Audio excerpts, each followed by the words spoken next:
Good morning, everyone, and welcome back. We are on day 6 here at a chill week on Topalo, running our Dedenne research experiment.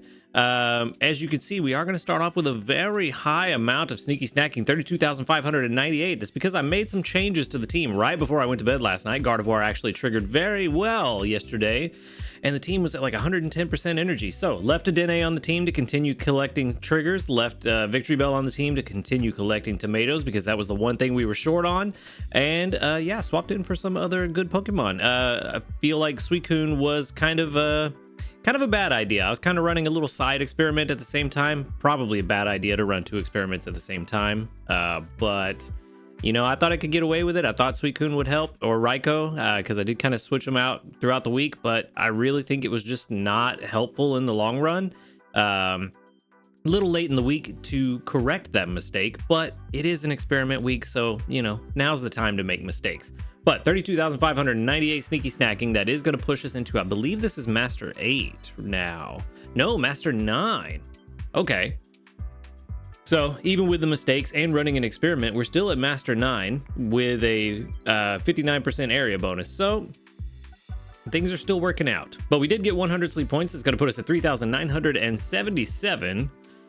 And for the daily lottery, with any luck, we will get a Poke Biscuit. No, a small handy candy. That is good. Cool. All right, well, let's jump into this sleep report. And you may have noticed there was not a video yesterday.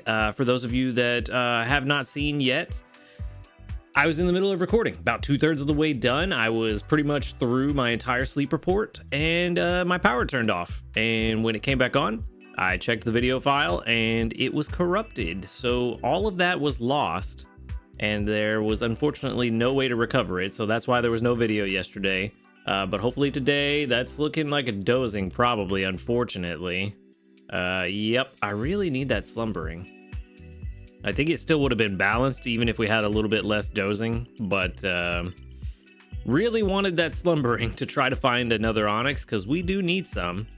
But yeah, 92.5 million is not bad. We've already got a lot of new sleep styles. We did get Tyranitar, the first Tyranitar sleep style yesterday, and both of the other Houndoom sleep styles in yesterday's research.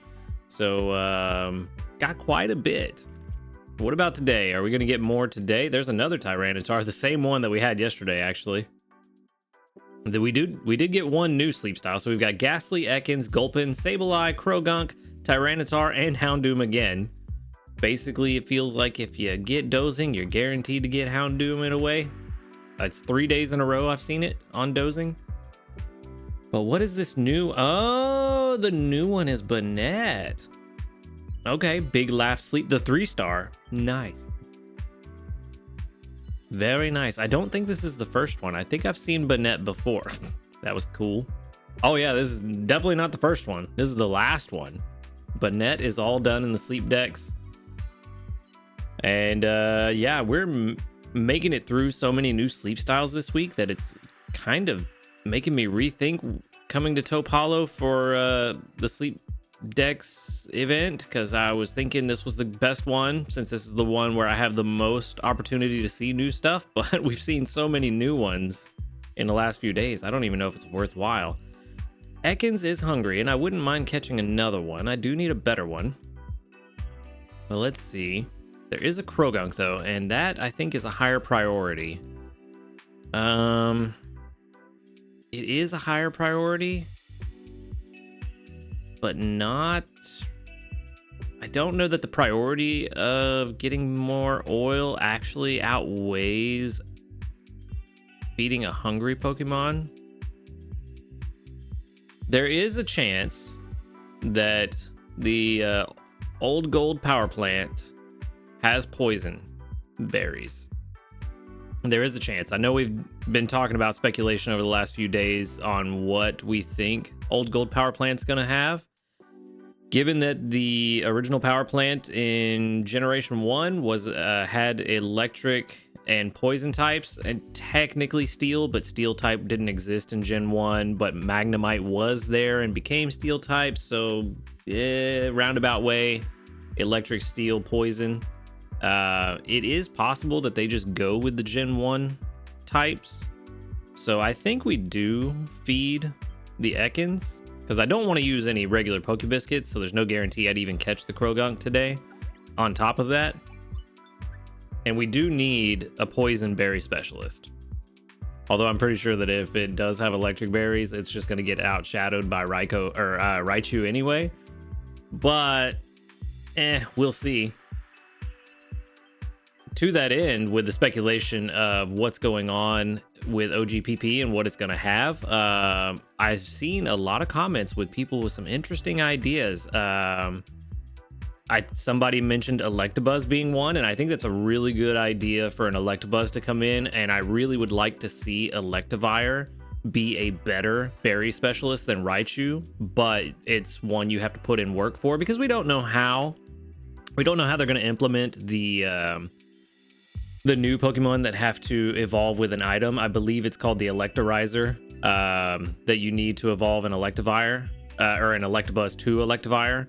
So we don't know if they're going to give us that actual item, or if they're going to do like Pokemon Go did, where they give us Sinnoh Stones, Unova Stones, and that stone is what you need for the respective generation of the Pokemon you're trying to evolve to. So they may do it that way, but I like the idea of you need to put in so much sleep time with an Electabuzz and then also have this item to get an Electivire, but because of all that work that you put in to evolve it, you get a better Pokemon. I like the idea of that, and I really don't want to see Raichu just always be the best Electric Berry Specialist, because I feel like that kind of makes for a boring game in the long run. So it would be nice to see that #1 spot seated with somebody else. And it also helps give new players something to work for, because if you get a good Pikachu as your first Pokemon, yeah, you can use it as a Raichu and it'll serve you well for a long time, but eventually you're going to be looking for that Electabuzz down the road too, to evolve into an Electivire. So I kind of like that idea. I also saw in the comments, getting a little sidetracked on this, but it's fine. I'm going to send out the Larvitar candy. Also saw in the comments that there was a pseudo introduced with the last new island, so that does give us the possibility that we're going to get a pseudo for the OGPP. And if that's the case, and it is in fact electric and steel, well, really just steel, it doesn't even need to be electric necessarily. One sec, 4,145 research XP and 8,466 dream shards. Not bad.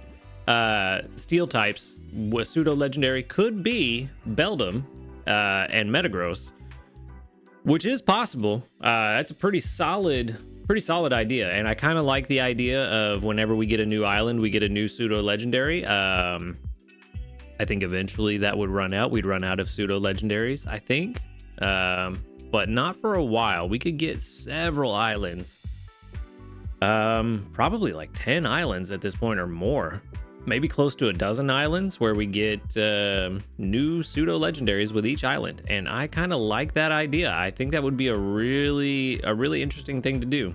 And Metagross could be a very good one, but I definitely want to see these new pseudos not just be kind of the same. I want to see more than just ingredient specialists. So that would be cool as well. But let's go ahead and check on this Ekans real fast. Triple sausage is not bad. Helping speed is good. Inventory up, we don't really care for, but at least it's large. Inventory up again, don't care for. Skill level up and helping speed. So no berry finding, but it's not bad. And docile is neutral. All right, so let's calculate on berry strength and we'll see. We'll let that run while I talk a little bit more about our speculations for OGPP, because I'm kind of intrigued in what you guys have come up with, and I'm very much looking forward to the new island. But yeah, there were a lot of good suggestions. One that I saw that was kind of interesting was we may have Abra, not Psychic Berries be favorite, but Abra show up.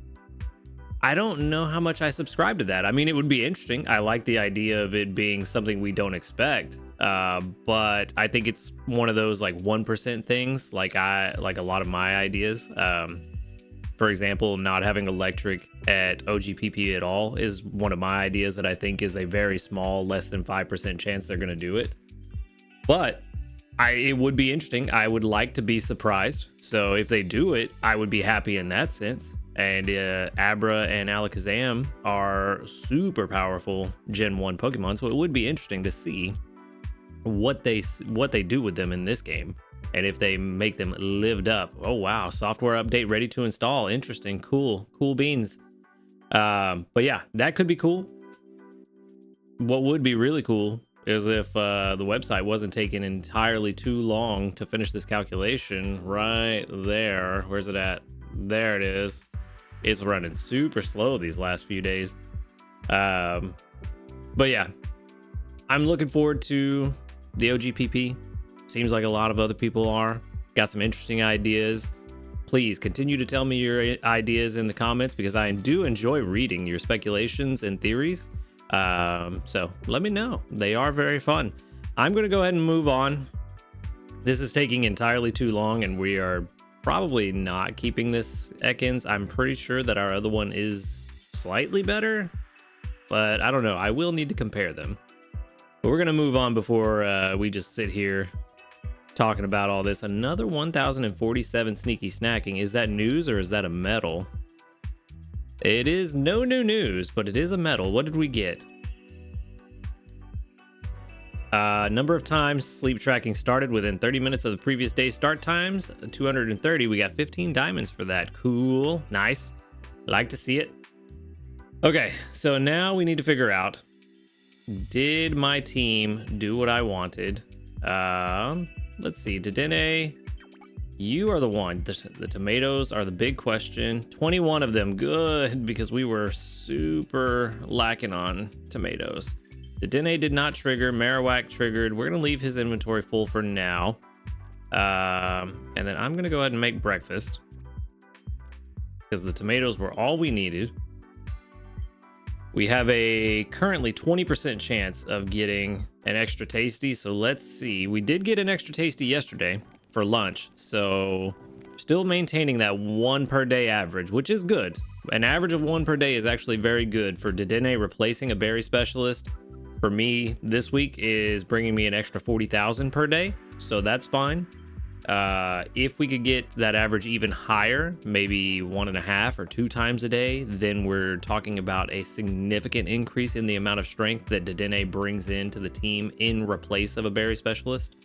And I think replacing a berry specialist with Dedenne could be a really viable option for people who prefer to cook over just setting berry gatherers. So seems like things are going really well so far this week, and yeah, can't wait to see what tomorrow looks like with the bonus Sunday chances. It'll be interesting if we can get several tomorrow. But speaking of tomorrow, we are getting set up with the herbs. That was part of the reason I put Typhlosion on the team, mainly because Typhlosion is my second best berry gatherer for this island, but also the herbs helped. But Dragonite was on the team for the herbs. That was the only thing we were short on. We do have enough. Actually, now we have enough ginger for tomorrow. Last night, I was like 4 short, so we got what we needed.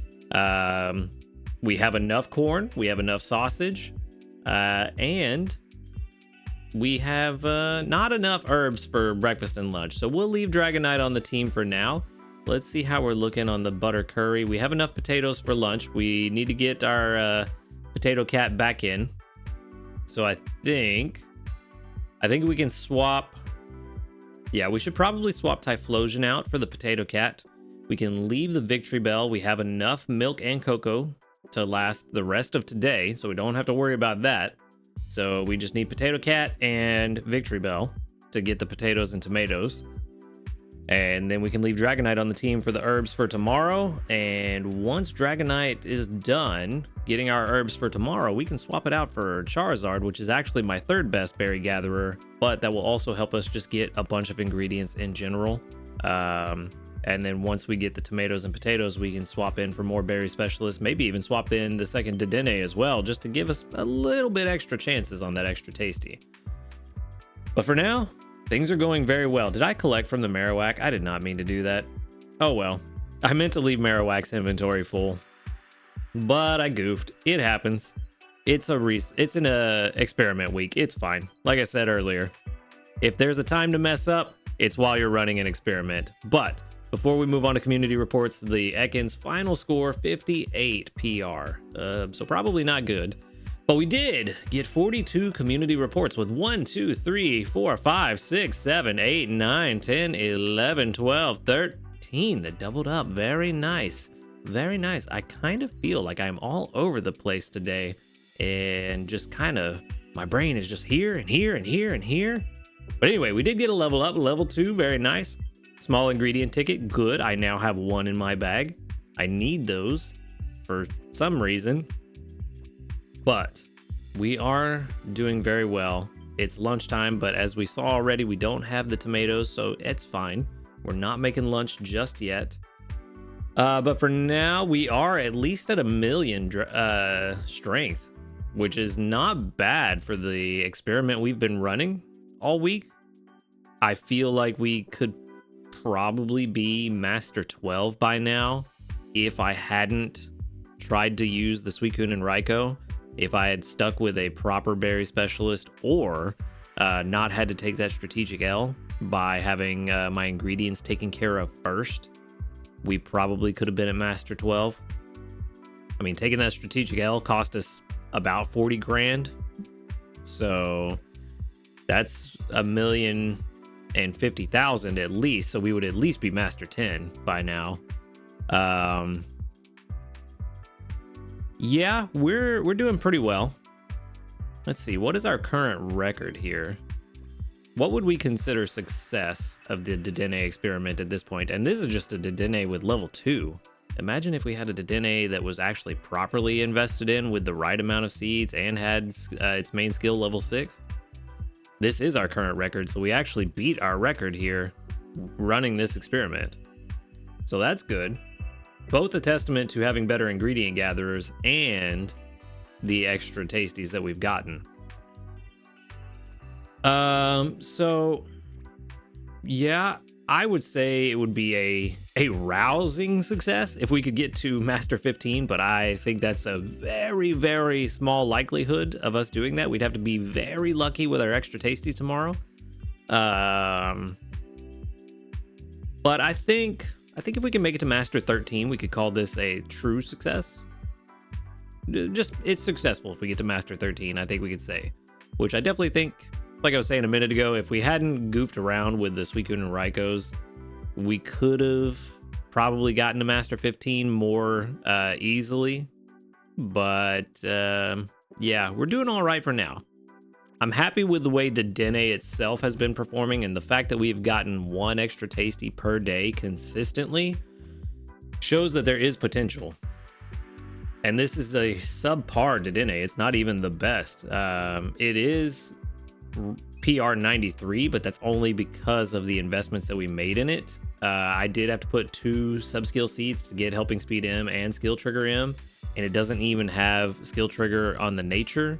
So this wasn't the best Dedenne that I could have invested in. I just wanted to invest to try to get an idea of what it would look like with a somewhat okay Dedenne.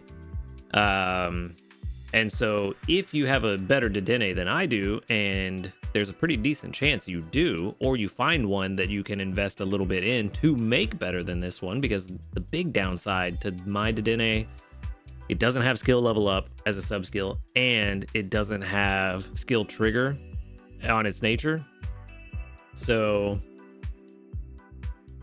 if I had a better one, it would perform even better, is what I'm saying. And mine is subpar. So if I'm doing this well with a subpar one, you can do even better with a pretty decent one. So maybe Dedenne is looking like it's going to be more useful, more like I thought it was going to be when it was first announced. And I said, oh, this is going to be the new meta. Dedenne is going to be the one that everybody wants to use. And then I put it off for a while, but it's kind of looking like maybe I shouldn't have done that. Maybe Dedenne was as good as I thought it was going to be. But I don't know. A lot of people have had success with it. I seem to be having success with it. Hopefully, if you use it on your team, you will be having success with it too. But yeah. other than that, what else did I need to do? I need to swap Gardevoir in. That's what it is. I need to get my actual team together. I knew there was something I was forgetting and I couldn't think of it. Let's get Gardevoir back in here. 110% energy. And we're short on tomatoes. We need to get the Potato Cat. So I am going to have to take Marowak off the team. That was my mistake. We'll put the Potato Cat in place of Marowak just to get enough for the rest of the day, and then we can swap it back out. But this is looking like a pretty solid team for the rest of the week. So, not the rest of the week. For now. Wow. Wow. Smooth brain. I've been doing all right, even though my brain's been all over the place. But yeah, the speculation on OGPP, like I said, has been very interesting to read. I like a lot of the ideas that I'm seeing. I really like the idea of the potential Metagross or another pseudo legendary. I also like the idea of it being a subversion of expectations and us not having electric types or some of the other suggestions that people have had. It does seem like everybody is pretty confident that steel is going to be there no matter what, which does make sense. I don't think they want to do dragon and steel berries at the same place because they're two very powerful berries, and I don't think they want to have them both on the same island. Let's see, there was a Mimikyu was another one that I thought was a really interesting one that could show up. I thought it made sense to have Mimikyu show up at an abandoned power plant because typically a power plant is a place Pikachu would show up. Mimikyu trying to mimic Pikachu shows up at an abandoned power plant. Makes sense. Ghost type. Mimikyu's ghost type. Mimikyu's trying to imitate Pikachu. Pikachu shows up at power plants. Makes sense. I like that idea. I think it's really cool. But I don't want it to be a skill specialist. I'm tired of these one-stage evolutions being skill specialists, and I know they're not all skill specialists. We have Cramorant as an ingredient specialist, but it is so hard to raise a skill specialist that has one-stage evolution and you miss out on free main skill levels. So I really don't like that. I really would like to see it be something more interesting. Beldum, like I said, was a really good one. Dusclops is a really interesting one. I caught a shiny Duskull back in the day, and so that because of that, Dusknoir and all of his line, it kind of has a special place for me. So I would like to see it just for that. And also, it's not your typical ghost Pokemon that most people think of, which kind of feeds into that, hey, subvert our expectations a little bit while keeping it interesting. I like that idea. Again, Abra, kind of an interesting idea. Not sure exactly how it would work, but it would subvert our expectations and it would be nice to see. But I'm kind of thinking Abra would be really good for the Dragon Island with how strong Alakazam is. You've got to go to the Dragon Island to find him. I kind of like that idea as well. Litwick is a very interesting one that I think does make a lot of sense. If you're talking about an old abandoned power plant, maybe it was an oil burning power plant at one point. Litwick being an oil lantern kind of Pokemon could make a lot of sense. I kind of like that idea as well. Even that, well, no, I take that back. Litwick is a candle. Lampent is the oil lantern. But you get where I'm going with this. I think it makes sense. It'd be kind of interesting. You know, maybe instead of lanterns, there were some places where they had candles, and that's where Litwick came from. Who knows? They can make up whatever story they want. But I like the idea of it. But like I said, there were a lot of very interesting things in the comments that you guys are thinking could happen. I really enjoy reading them. Let me know more. One fan favorite, just because it's my favorite of the Pikachu clones, Pachirisu. I would love to see Pachirisu just because it is, like I said, my favorite of the Pikachu clones, but don't make it a skill specialist. Stop. Please, please don't do that. Please don't do that. Don't make all of the Pikachu clones skill specialists. Give us something interesting. Pachirisu, being a squirrel, used to gathering and storing nuts and berries for the winter, makes sense for it to be a berry gatherer, a berry specialist. Let's do that. Let's do it. But you know what? Before we rant for another 20 minutes about what could happen at OGPP, I'm going to leave it there. You guys let me know what you think. Give me more of your ideas in the comments below. Outside of that, thank you for watching the video. Make sure that you hit that subscribe button if you do enjoy these videos. A huge shout out to our ace trainers, Flightmaster, Illusion, JP, White, Husky Star, and Jassy. Thank you for supporting the channel. If you would like to support the channel for just $5 a month, you can do so by clicking that join button right next to the subscribe button. While you're down there, go ahead and click the link to the Discord in the description box and come and join us and talk about Pokemon Sleep and other video games. Other than that, y'all have a good night, and until next time, later, dudes.